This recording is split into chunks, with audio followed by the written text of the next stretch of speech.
Hello, I'm Katie. I work in the connectional team of the Methodist Church in Britain. I'd like to hand over to my colleague Mel. Yes, hello, I'm Mel. I'm also in the connectional team here in the Methodist Church in Britain, and I'm in London currently. But I also grew up in Germany, so I am the translator for today. And we are joining you today during this second week in Lent as we continue on our journey hearing about missional and social justice projects that the Methodist Church are involved with, projects that connect to our theme of let go and be open to. This week, our theme is Let Go of the Form, Be Open to the Spirit. And I'm delighted this week to be joined by Bernd Schwenkschuster, pastor of the Evangelical Methodist Church, Metzingen, within the United Methodist Church in Germany. Bernd, please can you introduce yourself and also say a little bit about where you're dialing in from today?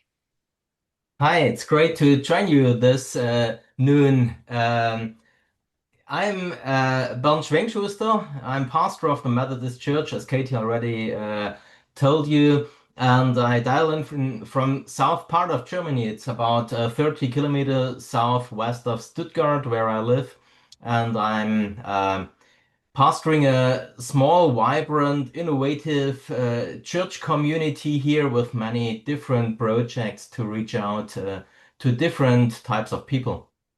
I'm married, have four children, and my second place where I live is I'm a secretary of evangelization in the Methodist Central Conference of Germany, and we plant quite a lot of churches, and I'm responsible for the pioneer ministry team for the church plants and try to do my best to help them to do their job.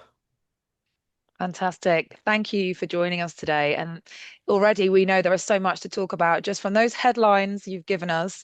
But can you tell us a little bit about your church community, particularly the mind, body, and soul mission and ministry? We planted the church here 15 years ago, and we're a very small group. We started with 11 people. These days, small core team, we called it, and we asked ourselves, what can we do to get in touch with people who are not classical churchy people? How can we reach out and have fun together, and what does spirituality in these days mean, and how can we live our spirituality with the people we know, with the people we work together, with the people we do our holidays together. And so we started 2013 to build an indoor climbing hall into an old church building. We call it the H3. It's a playing with the word in Germany. H3 stands for climbing high, calm down, and getting in encounter with people. Hochklettern, herunterkommen, Halt finden. Finding grip is Mm. the third one. Um, and we realized many people got in touch with us because they said we would like to join in being volunteers in this project. And so we grew as the community, and many people came to us who had no church background or spiritual background, and they asked, why are you doing this? Why are you building up a indoor climbing hall? And we talked about, we had good small groups and many meetings, sitting around campfires, having a glass of wine or a beer, or just having a good community and a good time together. And after 2013, we said, how can we get in touch to each other? How can we really be church in encounter? And we started with many so-called mini events where we brought people together. We went uh, motorcycling, rock climbing. We had Legos. I don't know. Do you know the Lego? The Lego. types, the playing Mhm, stuff, and we had mhm. 2 tons of Legos and built Legos for one completely week and stuff like that. And one person said we should gather more than 1,000 people one day. And so we started to search for a project. How could we get 1,000 people together? And we started an obstacle team race called Mudmates. It's a team race where we try to work very integrative and inclusively. And we did this 3 times in the last 6 years. And last time we gathered 10,000 people who came together that day. That was really great. You can see all the videos on YouTube and stuff like that. Um, and that's the way how we try um, to be relevant to the people we live with. We're a quite strong growing congregation since then, but not because we say you need to be part of the congregation, but many people say, I want to be part of this group of innovative people who just have fun together and have a good lifetime together. And some of them, they came to follow Jesus and others didn't, and that's absolutely fine. We help each other and we try to live our lives together. Wow, Bernd, that certainly sounds fun, and what an exciting array of opportunities that you look after and hold, and to hear those numbers of people, wow, that's amazing. I was hearing we have in the UK Tough Mudder. It sounds like a similar kind of event with your Yes. yeah, that activity. We Wow. did many of the team did this did the Tough Mudder, or you have Strongman or Spartacus race, or they're quite similar as what we do here. Amazing.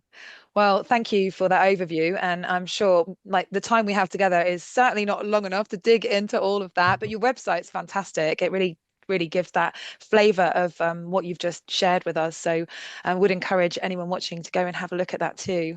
But so our Lent theme this week is about let go of the form and be open to the spirit.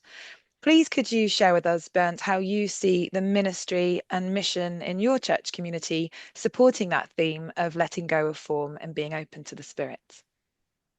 Yeah, I think the first thing is that we help people to step in very easy. And the people who step in, they say, "Oh, I have an idea." And it's our task as church leaders to give them the opportunity to live their dream, to make their idea, their vision happen. I think that's the most important thing, to let things go and start new things. Um, the second thing I think is just start something without having a plan for the next 5 years. Just do it. Don't ask too much questions. Start it, try it, and if it doesn't work, leave it again. That's for me very important to let go. We have quite a strong hmm, um, Umfragen, Mel. As it's a survey, yeah, a A survey. survey in the Methodist Church in Germany, and they ask how many small groups do you have in your congregation? How many small groups, leaders? And I always tell them, I can say today, but I have no idea what happens tomorrow. Maybe tomorrow I have four more small groups or five less small groups. I don't know. Everything is very fluid, very agile here in the True. congregation. Um, we realized people start something new if you create free spaces for being creative. That's very important in the congregation here.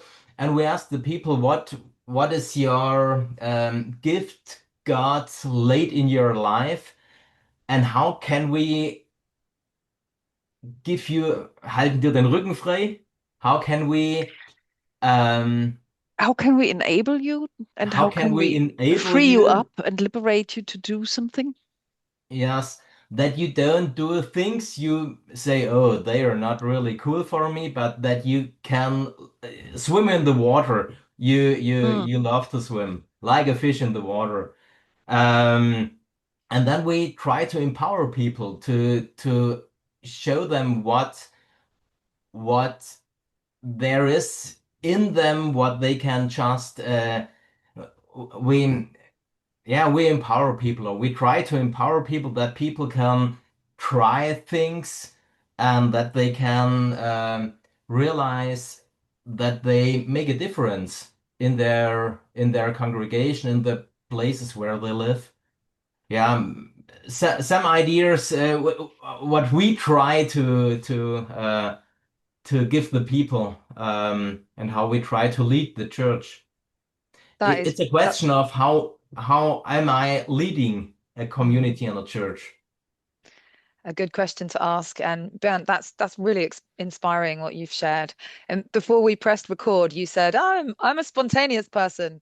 And I think you have very perfectly embodied our Lent theme of letting go and be open to in what you've just Yeah. shared and how you're sharing it here. So If you give thank me you. 5 more minutes, I will have some more ideas. Well, and part of what you just said, I heard you say, you said you support people, you help them be free, and you help them to dream, which really brings me on to my next question, and that is, what does the future hold for your church community? What's the community's dream? We have quite a lot of projects. We will start Mudmates this year in September again. Um, and you know, many people say, how many people does your church have? And I say, I don't know. I can say we have about 100 members, maybe 95 or something like that. But I work together with 260 volunteers in the community here. They wouldn't say I'm a member of church. Th- They work as volunteers in our indoor climbing hall or with mudmates. And we thought, how can we talk about that? Mm. And our picture we have in mind is a campsite. You have some people they are living on the campsite. They are always there. They have their fences around, no fences around the camper vans and stuff like that. Then you have people they only have a small tent and they are on the way through. And you have people who say, "Oh, this campsite has a real great climbing wall or a swimming pool. I will be there 1 week with my children." And you have the people who say, "Oh, I'm on my way from Norway to Spain. I'm only there for 1 weekend." It's a good community. I saw it on Space Camper or I don't know what are the apps in England. Um, I, but we want to be a campsite, and we have some campfires on the site where people gather and have community. And so we thought, let's build a campsite. That is our vision for the next years. We will have a campsite, and with this specific focus on children, because all the campsites are for adults, and the childrens are allowed to come with. And so we tried, let's take it around and start a campsite for children, and the adults are allowed to come with them. So that is one vision. We have a second vision. We have an old church building in our circuit, and this church building should have been sold 1 year ago. And we gathered some people and asked them how could we use this resource of the building for us. And about 20 people came together, and now we will start it in March. We have how do you say a maker space in there. We took different initiatives and groups in there. There is a toy library 2 days a week. We have a tool library in there. We have yoga and other courses. We have how do you say a casual agency? Do you know? Do you have something like that in Great Britain? A Casualagentur? Many people come to us and say, "Oh, my parents died. Who will bury them? Could you do it?" Oh, okay. Oh, And we say, "Hey, this is our profession. So Yeah, there is a need in the society. We can give this opportunity to them. community. Yeah. We have a spirituality to go team, and so many different partners come together, and I'm really lucky that many people stepped in and say, "Hey, wow, what has happened here? I want to be part of this." Eh, we have some more visions and projects, so it won't get boring here. Um, the other yeah. thing you said to me, Bernd, when before we press record was that life is busy. And I can really hear that life really is busy. And I would say that sounds like a really fruitful existence. Hearing you talk about the dreams of the campsite, thinking about that festival of life and discipleship and your dreams for the building and that community hub and those services and spaces and coming alongside people, that is just fantastic. Thank you so much for sharing that with us. And I, th- again, I doesn't feel think like we've got enough I time. think the big question is always how can we be a good impact for the people around us, Yeah, not just be church for ourselves. And we have a yeah. lot to give. Well, this brings me to our final question as time is ending for us. What would you want to say, Bernd, to all those watching or listening to our conversation today? What short encouragement or affirmation or blessing do you have for them in their second week of Lent? I would say start start with yourself. Everybody who is listening here has a vision in his dream or a wish for a vision. So just start with yourself. You are the one who can make a difference. Start with God. He has a task for you. Start with joy. If there is no joy in it, just leave it. Um, Start with others. Gather a team. It's better to work in a team than being alone. Um, Start anyway, even if it doesn't make sense, and start getting off the farm. That's your second week. But start. And if the new thing doesn't work, don't mind. You can still do all the things we did the last 50 years that also didn't work. So just start. Thank Maybe that's a good. I love that we're ending our conversation with just start. Thank you, Bernd. I hear that loud and clear. And as those are very good places to start with you, with God, with others, and with joy. So I think we're ending now with some of that joy. And thank you for bringing that to this conversation. Thanks for taking the time out today, for joining us to share your story with the Methodist Church in Great Britain in this season of Lent. And thank you, Mel, for being on hand for translation. Yeah, It has thanks a been, lot. Sehr gerne. You're it welcome. really has been a blessing and a joy to hear from you. And thanks to all of you listening and watching along with us. Next week, we will be exploring the theme of let go of scarcity and be open to abundance, where my colleague David Knight will be hosting a conversation with Reverend Ebenezer, a Methodist minister within the Methodist Church of Sri Lanka, involved with the Samaritan's Journey.